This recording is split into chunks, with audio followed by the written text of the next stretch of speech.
Hello and welcome. My name is Stephen LeDrew. Many of you have already voted. Others will be voting very soon. This show is about the election that we're in the midst of. You will see on other not independent networks, usually the party hacks. They're paid to go out and say, this is what we're doing, this is what we're doing, and it's all the same, blah, blah, blah. This is an independent network, and we don't do that. So my guest today is Peter Shurman.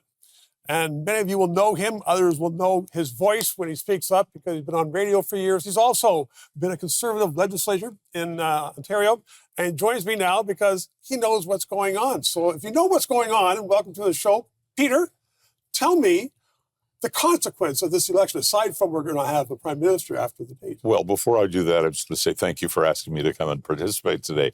I think the consequence is... I don't want to say something like dire, but it is so important that you come close to that word. And everybody thinks every election is important. Indeed, they are. But this one, I think, decides the true future of Canada. Not the next. How? Every election is important, as you said. So why is this one more important? Not the next 4 years. The future of Canada.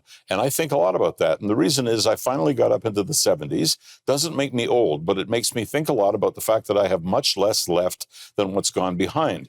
But I do have the treasure of my life, the 3.5-year-old grandson.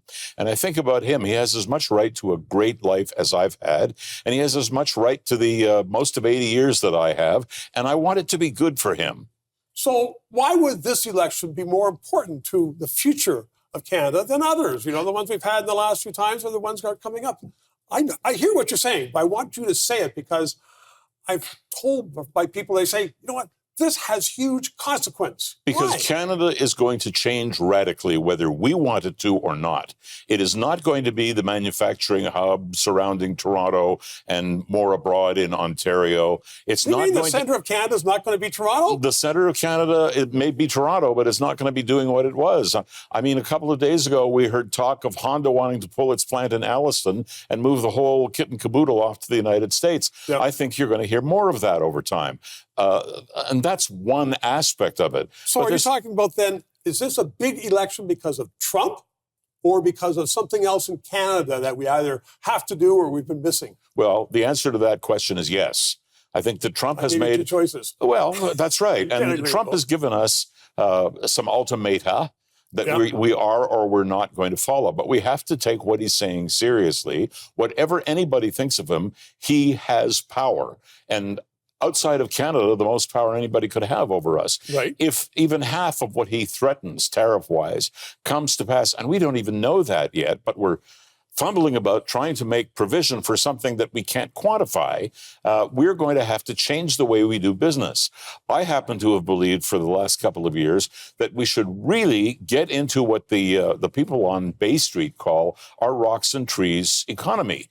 That means you don't close up the holes that produce the natural gas and produce the oil. You open them. You build the pipelines to both coasts. You say yes when the Chancellor Scholz's or the, may he rest in peace, Shinzo Abe, the one-time Prime Minister of Japan, came calling and asked former Prime Minister Trudeau to sell liquefied natural gas. We couldn't do it because we have no terminals. In the case of Scholz, if I remember correctly, he was prepared not only to buy as much natural gas as we could liquefy and sell, he was prepared to build the port off of Newfoundland and drive ships up to it to take it away. But our leader at the time said there's no business case for that. No business case for that. Well, that was baloney, you know that. Well, it's nonsense. And I'd use another set of words, but we're in polite company here.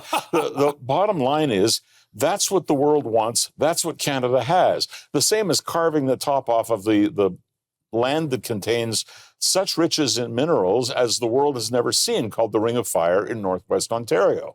And I would have done that had I been in the position of a Trudeau. And I think that Pierre Poilievre is ready to do that as soon as he's out of the box. And I think that's what brings Canada the work and the riches, the employment, and the money ultimately to make us as rich as we've always been and to be able to keep Canada going for the infinite future. So, Peter, when we come back after this break we're about to go into, I want to explore with you what I think you're just saying is that if we don't elect a conservative government that is pro-business, pro-development, pro-pipeline, pro-energy, as opposed to a government which is none of those things, it's the old Trudeau government, we're in deep trouble. Is that what you're saying? Quickly? Yeah, I would say the short answer is yes. Okay. I want to know, I just got a short answer from Peter Shurman right back after this, and he'll give a longer answer as to why this is so important.